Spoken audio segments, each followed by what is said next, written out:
கிடைப்பதற்கு மிகவும் அரிதான கிலோ 3,00,000 முதல் 5,00,000 வரை விலை போகும் உயிருள்ள தங்கம்னு அழைக்கப்படுற குங்குமப்பூ பற்றி அந்த வீடியோவில் பார்க்க போகிறோம். நமக்கு தெரிஞ்ச வரைக்கும் குங்குமப்பூ சாப்பிட்டா குழந்தை அழகாக பிறக்குன்னு சொல்லுவாங்க. அதனால தான் இது நமக்கு அறிமுகமாச்சு. ஆனால் அதையும் தாண்டி இதில் பல்வேறு மருத்துவ குணங்கள் இருக்குது. தொண்டை பிரச்சனை, ஆஸ்துமா, புற்றுநோய், தோல் சம்மந்தமான பிரச்சனைகளுக்கு காலங்காலமாக இந்த குங்குமப்பூ சித்த மருத்துவத்தில் பயன்படுத்திட்டு வர்றாங்க. இந்தியாவில் இமாச்சல பிரதேசம், காஷ்மீரில் மட்டுமே இந்த குங்குமப்பூ கிடச்சிக்கிட்டு இருந்தது.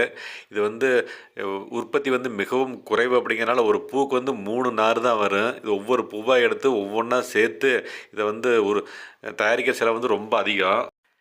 இப்போ மகாராஷ்டிரா, கர்நாடகா போன்ற பகுதிகளில் செயற்கையான முறையில் குடில் அமைச்சு அதுக்குள்ளே இதுக்கு குங்குமப்பூக்கு ஏற்ற மாதிரி கிளைமேட் இருக்கிற மாதிரி டெம்பரேச்சர் அமைச்சு செயற்கை முறையில் இதை வளர்க்க ஆரம்பிச்சிட்டாங்க.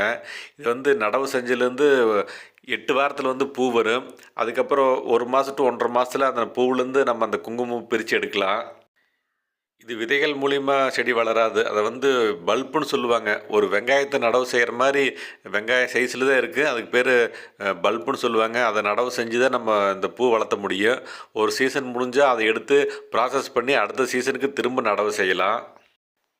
செயற்கையாக குடில் அமைக்கணும்னு அவசியம் இல்லை. ஒரு 15 to 20 டிகிரி செல்சியஸ் இருக்கிற இடத்துல நார்மல் இடத்துல வளர்த்தலாம். என்ன பூவோட குவாலிட்டி கொஞ்சம் கம்மியாக வரும். மற்றபடி அதுலேருந்து குங்குமப்பூ கிடைக்கும். ஆனால் தரம் 2ஆம் தரம் 3ஆம் தரம் குங்குமப்பூ தான் கிடைக்கும். உலக தேவையில் 90% குங்குமப்பூ ஈரான் நாடு தான் உற்பத்தி செய்யுது. இந்தியாவில் மிகவும் குறைவாக 3 டன் to 4 டன்னு தான் வருஷத்துக்கு இந்தியாவில் குங்குமப்பூ உற்பத்தி ஆகுது. ஆனால் இந்தியாவோட தேவை பார்த்திங்கன்னா 60 டன் இருக்குது. இதை இந்திய விவசாயிகள் இப்போ நிறைய பயிர் செஞ்சாங்கன்னா இதனோட தேவை உள்நாட்டோட தேவை பூர்த்தி செய்யும். விவசாயிகளுக்கு நல்ல விலை கிடைக்கும். ஏன்னா வெளிநாட்டிலேருந்து இம்போர்ட் பண்ணும்போது வர்ற காஸ்ட்டை விட நம்ம உற்பத்தி பண்ண காஸ்ட்டு கம்மியாக தான் வரும். ஆனால் விவசாயிகளுக்கு ஒரு நல்ல விலை கிடைக்கும். ஆனால் மார்க்கெட்டில் நிறைய டூப்ளிகேட் குங்குமப்பூ வந்துக்கிட்டு இருக்குது. ஒரிஜினல் குங்குமப்பூ அதனோட நிறத்தை இழக்காது. நீங்கள் தண்ணியில் போட்டு கொதிக்க வச்சாலும் அதுலேருந்து இந்த ரெட் கலர் சாயம் வெளியேறாது. போலியான குங்குமப்பூ சுடுதண்ணியில் போட்டிங்கன்னா அந்த ரெட் கலர் சாயம் வெளியேறி வெளிர் நிறமாக அந்த நார் மாறிடும்.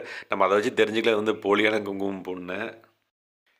இதை வளர்த்துறதுக்கான அந்த பல்புன்னு சொல்லப்படுற விதை அமேசான், ஃப்ளிப்கார்ட்டில் கிடைக்கிது. ஒரு பல்பு 40 ரூபாயிலேருந்து 100 ரூபா வரைக்கும் சேல் பண்ணுறாங்க. அது ஒரு டைம் வாங்கி நம்ம வளர்த்திட்டு அது திரும்ப அதை மண்ணில் வச்சு ப்ராசஸ் பண்ணி அடுத்த சீசனுக்கு நம்ம அதை யூஸ் பண்ணிக்கலாம். ஃபஸ்ட் டைம் வாங்கும்போது மட்டும்தான் காஸ்ட் அதிகமாக இருக்குது. நம்ம சொந்த தேவைக்கு இதை நம்ம வீட்லேயே உற்பத்தி பண்ணிக்க முடியும் குங்குமப்பூவை.